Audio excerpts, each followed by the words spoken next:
Taigi, mes esame Scratch svetainėje scratch.mit.edu. Mit.edu čia yra toks Massachusetso technologijų institutas, kuris kažkadais prisidėjo berods prie atominės bombos kūrimo, o dabar užsiema tokiais įdomiais dalykais. Scratch tai yra vaikams skirta smagi programavimo aplinka ir mes pabandom, kaip jinai atrodo. Paspaudžiam Try it out. Štai, tie, kas jau buvo matę Scratch 1.4 versiją, tai turbūt labai kažko stebuklingai naujo nepastebi, bet štai šone iš karto yra langas, kur yra visokių pamokymų, kaip elgtis toje aplinkoje. Parodo, kad su pade galima nutemti komandas štai į scenarijų laukelį. Paskui galima pažiūrėti, ką dar galima nuveikti, kaip padaryti judesį ir panašiai. Aš irgi trumpai tai apžvelgsiu. Na, pradžiai pabandom įsijungti lietuvių kalbą. Paspaudžiam ant gaublio ir čia kažkur važiuojam žemyn lietuvių. Dabar visos komandos lietuviškai. Tai klaustuką paspaudus, iššoka vėl tas langelis, dėja jis angliškas likęs, nes nieks neišvertė. Taip, ir kas yra? Čia yra scena, kurioje matom katiną, veikėją. Galima įkelti visada daugiau veikėjų, iš katalogų, patiems nusipiešti, iš kompiuterio ar netgi nusipaveiksluoti su kamera. Taip, be veikėjo mes galima keisti ir sceną. Sceną taip pat galima įkelti, kaip matom, įvairiai. Pabandom iš siūlomų fono. O, smagu, ką nors tokio. Aš gal paspaudžiau, gerai. Ir galima čia dar redaguoti. Bet apie tai vėliau šiek tiek. Grįžtam prie katino. Taigi, paprasti veikėjai turi daug komandų, jos suskirstytos į beveik 10 kategorijų. 10 yra palikta specialiai mums. Judėjimas. Galim pabandyti komandą 2 kart paspaudę ir matom, ką jinai daro. Sukasi, eina į priekį. Galima nurodyti specialų tašką, kad iškart nušoktų arba slinktų pamažu, pakeisti atskirai vieną koordinatą, pažiūrėti, kurioje vietoje jis yra. Taip, išvaizda. Jinai leidžia keisti tai, ką katinas sakytų, arba jį apskritai paslėpti, parodyti, pakeisti jo kitą kostiumą arba kaukę.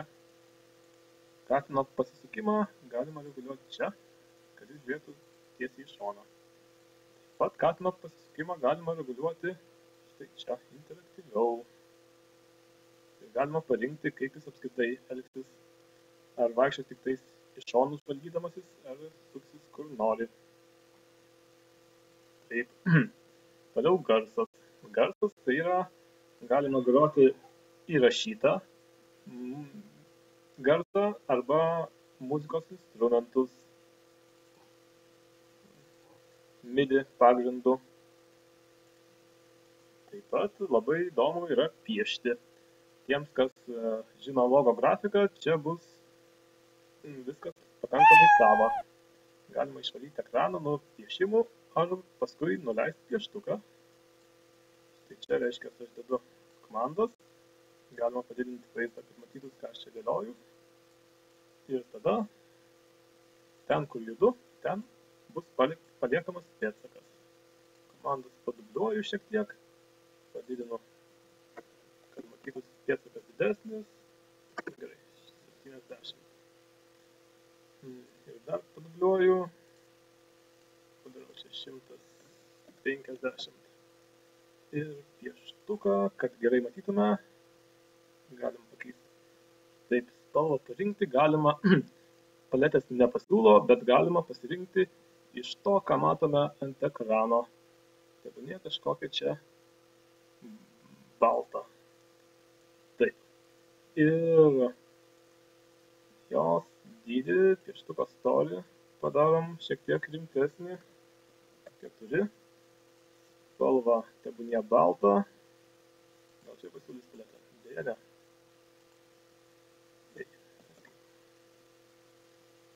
Dar kartą nuo katino pavoksim baltą spalvą. Pabandom paleisti. Na štai, visur kurie paliko kažkokį tai pėdsaką. Piešime taip pat labai naudinga bus veikimo logika, nes su ja galima piešti iškart visokius ornamentus, jeigu panaudoji kartojimą. Tarkim, mes taip darysim. Pieštuko parašymus čia įkeliam, o judesį kartosime. Taip, padubliuojam truputėlį. Taip, kad eitų į priekį, pasisuktų ir tada eitų dar truputį atgal. Tiek pat. Kaip padarysim po 100. Turėtų gautis kažkokie spinduliai. Ir tebūnie sukosi 3-6 laipsnius, kad iš viso gautųsi 180. O nereikalingos komandos grąžinam čia, jos tiesiog išvalomas. 2 kart paspaudžiam. 3-6. Per daug parašiau. Taip, dar kartą. Tikšt, nupiešė kažką panašaus į snaigę. Gerai. Tai mes nuo piešimo peršokam į veikimo logiką trumpam. Na, grįžkime. Yra dar duomenys. Duomenys šiuo atveju leidžia saugoti įvairius duomenys kintamosiuose. Tarkim, duomenys bus gerai. Sukurt galima naują kintamąjį. Tik šiam veikėjui vadinsim jį ilgis. Ok. Ir tas ilgis, na čia galima kintamąjį matyti ant ekrano, padidinti, sumažinti. Mes padarysim taip, kad pradžiai jisai būtų lygus tiek. Nu, tarkim 10. Ir kiekvieną kartą pailgėtų. Čia padarysim prie ilgis, pridėk dar 10. Ir nupiešk kažkokią įdomesnę snaigę. Tik pradžiai išvalykime ekraną, visus ankstesnius paišymus, išvalo. Ir tada, atsiprašau, nepanaudojau, kad jis čia judėtų pagal savo ilgį. Duomenys, čia paeikim ilgis, čia minus ilgis. Tam, kad minusą galėtume pritaikyti, tenka naudotis keliais būdais. Padauginsim iš -1. Ilgį padubliuojame. Ir čia parašom dauginti iš -1. Ir pabandom dar kartelį. O, kažkas įdomaus gavosi. Nu, gerai, gražu. Tokia užsivyniojus snaigė. Taip, nes paeina į priekį. Sugrįžta biškai daugiau negu paėjo. Jeigu sukeistume vietomis komandas, norint jas atkabinti, reikia imti už apatinio blokelio. Taip, paskui įterpti galima ten, kur norim. Štai čia jis iš karto pais ir sugrįž, nepasisukęs dar.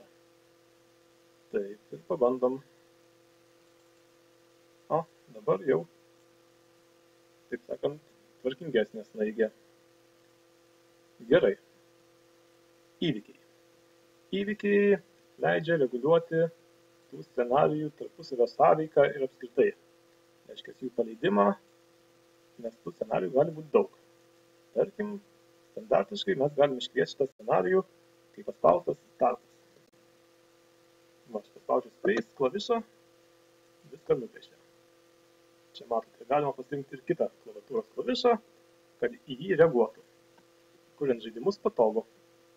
O standartiškai pradėti programėlę tiktų, kai paspausta žalia vėliavėlė.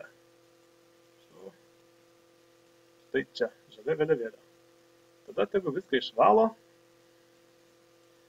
o kai paspaudžiam tarpą, piešia. Gerai. Taip pat galima reaguoti kiek kitus įvykius, kai veikėjas spusteli pelę 2 kartus, ne, 1 kartą.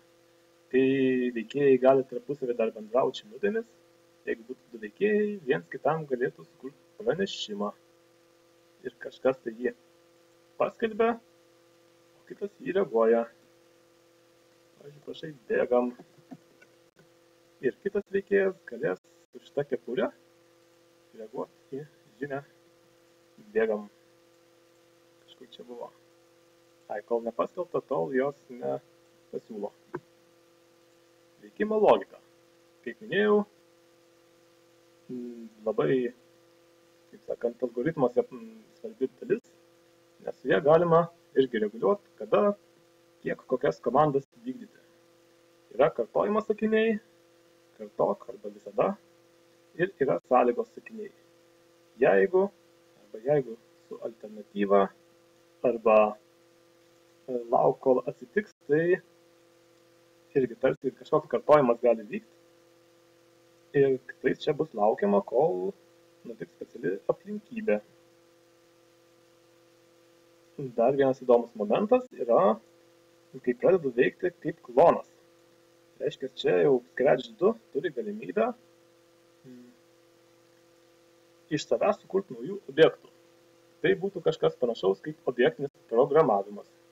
Ir šita kepurė yra skirta veiksmams, kurie vykdomi sukūrimo metu naujo objekto. Panašiai kaip konstruktorius objektiniam programavime. Toliau yra aplinkos, tai yra reagavimo į aplinką komandos.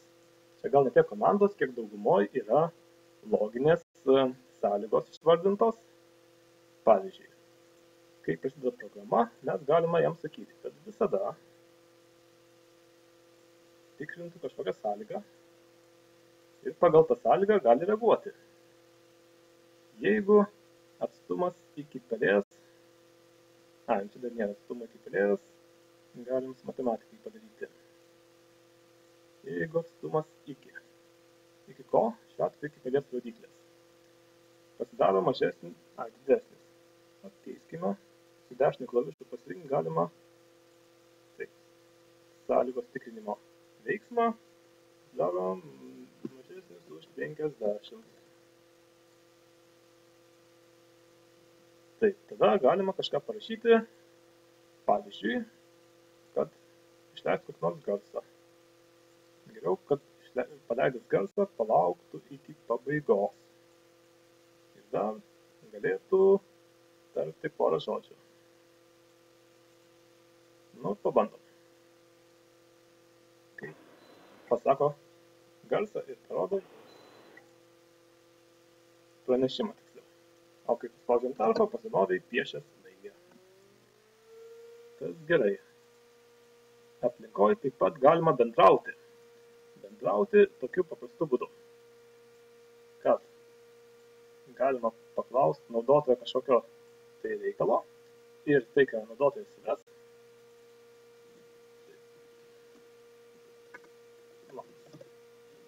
Čia net kai rodo paklausą. Koks mano vardas? Tai bus ne labas, o tarkim Jurgis. Tai, ką įvedžiau dabar, išsaugota atsakymas. Ir čia liepiam jam sakyti, tekstą sujungiam hello ir Jurgis. Dabar žinos, su kuo sveikinantis, su kuo čia turi reikalų. Pabandom pirmauja, koks vardas, galim pakeisti Petras. Kai aš sakyti hello Petras. Toliau iš aplinkos galima irgi reaguoti į klavišų paspaudimus arba pelės, apskritai, sužinoti kitų veikėjų. Kitų veikėjų, kur čia? Koordinates ir kitus parametrus. Dar, kaip minėjau, galima, gal dar šitam video neminėjau, reaguoti į kameros fiksuojamą judesį. Ir taip pat galima sužinoti laiką nuo pradžios, kai paspausta buvo starto vėliavėlė, ir laiką nuo 2000 metų pradžios. Dar, jeigu naudotojas yra prisijungęs prie svetainės, tai galima sužinoti ir jo vardą. Toliau, matematika. Matematika turi įvairius veiksmus. Jie suskirstyti čia aritmetikos veiksmai, čia logikos, čia palyginimo veiksmai, nelygybių. Ir čia yra loginiai veiksmai sujungimas ir arba bei neigimas. Šitas lygu reiškia palyginimą, o ne priskirimą. Nesupainiokite. Čia parodytas priskirimo veiksmas, o žaliam tokiam saldainyje, saldainio formos formoje, lygu reiškia palyginimą. Čia yra teksto veiksmai ir dar įvairių matematinių funkcijų. Pavadinta buvo matematika, nes iš pradžių būdavo tik pagrinde aritmetiniai ir kiti matematiniai veiksmai. Bet ir teksto, vadinkim, pertvarkymo yra panašus į matematiką kažkuo tai. Nes gali sujungti teksto gabaliukus, gali iš jų paimti tik dalį teksto ir panašiai. Ir pagaliau priėjome prie punkto, kur galima kurti savo komandas arba savo funkcijas. Pabandom. Pasirinkime komandas naigė. Ir pasirinkimuose galim pasirinkti, kokius parametrus jinai gaus. Tebūnie tai tiesiog kiekis spindulių. Taip, galima kiek ir galima spalvą dar būtų pasirinkti. Na gerai, kiek spindulių, tuomet įravidom tokį, reiškia, teksto paaiškinimą, kiek spindulių. Ir dar parenkam vieną parametrą, kuris bus spalva. Va, pabandom. Ir dar čia paaiškiname, kad bus spalva.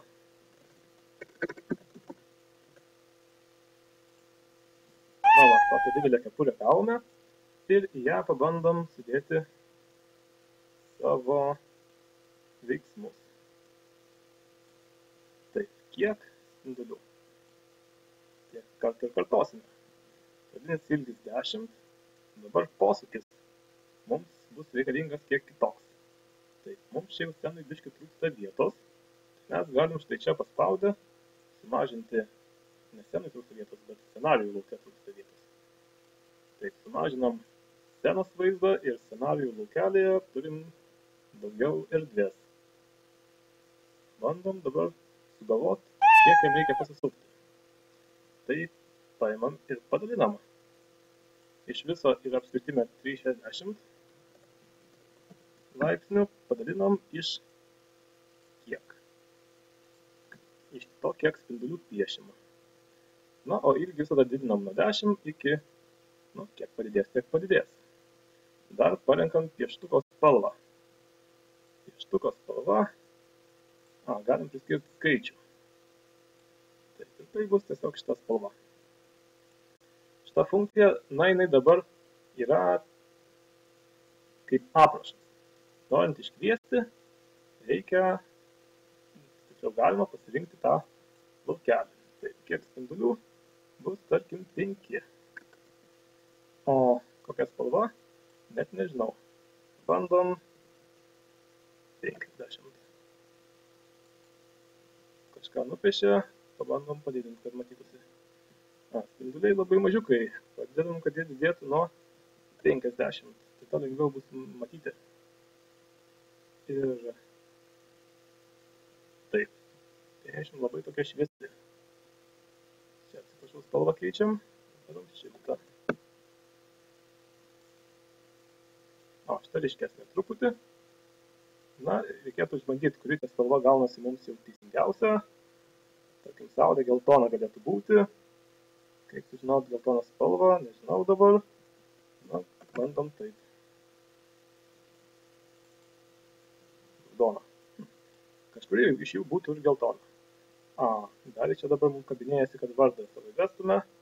Na, šitą dalyką dabar atkabinsime. Galim sumažinti vaizdą. Atkabinti neduoda. Taip. Sustabdom veikimą ir vėl pasididinam vaizdą. Gerai. Galima dar padidinti, kad matytume logiką čia, kaip kas padaryta. Ir tarkim, kad kai spustelinsime veikėją, jis ir nupieštų tokią spalvą. kur buvo, ten ir nupiešė. O parinkti parametrus irgi galima įdomiau pagal veikėjo koordinates. Yra x-as, tebūnie. X-as bus kiek, gerai, kiek spindulių, o y-as kokia spalva. Tik čia atsargiai, nes gali būti ir neigiami skaičiai. Mes matome, čia apačioje rašo x ir y koordinates. Tai čia bus y-as turi būti aukščiau, kad teigiamas būtų. Išvalom, ką turim. Ir per naują pabandom. Čia daug. Nebetilpo vargšas į ekraną. Nu, gerai. Tada dar per naują pabandom išvalyti ekraną. Kačiukas sugrąžinti savo vietą kur nors. X-as 0, Y-as 0. Sugrįžo. Padarom, kad taip darytų kiekvieną kartą, kai paspausim žalią vėdą. Įvykiai, kai paspausta žalia. Sugrįžtam į pradžią, į centrą ir viską išvalom. Taip. X-as čia buvo didelis, Y-as didelis. Padarom mažesnius. O, šitaip daug smagiau. Ir tai truputį nebetilpo. Kai jis eina į priekį ir nueina per toli, jį automatiškai sugrąžina prie ribos. Ir grįždamas atgal jis jau kažkur pasimeta. Čia aš, aišku, pasimoviau ant to savo pradinės reikšmės ilgio ir jos didinimo. Labai didelė pasidarė. Kad nebūtų per didelė, dažnai galima įvesti sąlygą. Jeigu ilgis, tai reikės matematikos. Jeigu ilgis yra daugiau už, tebūnie, 200, tada tiesiog priskiriam naują reikšmę ilgiui. Tai yra, ta reikšmė tokia paprasta, tiesiog 200, kad jis daugiau už juos nepasidarytų didesnis. Vėl paspaudžiam žalią ir pusėlėm ant kačiuko. Kažkaip nelabai reaguoja. Taip. Tai dingo mūsų kepurė, dėl to nereaguoja. Kai spusteliu veikėją. Jis nuliniam dabar yra taške. Tai dėl to ir nereaguoja. Biškį jį pakeliam į viršų ir į šoną. Ir dabar spustelim. Gražu, palyginus. Kas bus, jeigu neigiamas kažkuris parametras? Spalva gali būti ir neigiama pasirodo. O jeigu pats x neigiamas, tai niekur nenupiešia. Čia jau bus dideli skaičiai, vėl bus bardakas. Tai tokia saulytė gavosi. Užteks tam kartui, kaip matot, galima visaip žaisti, sėkmės bandymuose. Naują veikėją, jeigu norite, galite pasiimti iš siūlomų pavyzdžių, arba net galima nusipaveiksluoti su kamera. Štai. Jeigu leisite ją naudoti, matot mano pakaušį ir galima tokį turėti veikėją. Aišku, jį geriau būtų sumažinti gerokai ir dar galima apkarpyti jo vaizdą. Jeigu čia daug žaisti, bet galima. Taip, ką čia daryti, galima iškirpti, turbūt būtų mane vieną kokią akį. Taip, čia reikėtų turbūt taip, kad matytųsi, kas vyksta.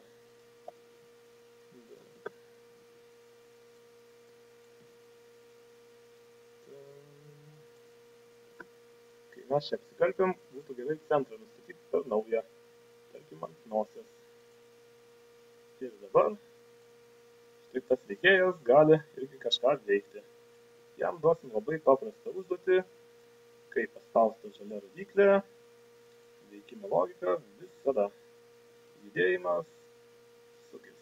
Čia toks smagus, paprastas ir nerimtas užsiėmimas. Dar, kad būtų smagiau, išvaizdą padarom, kad spalva keistųsi. Pažiūrim. Kažkas ten juda. Gerai, gana dabar.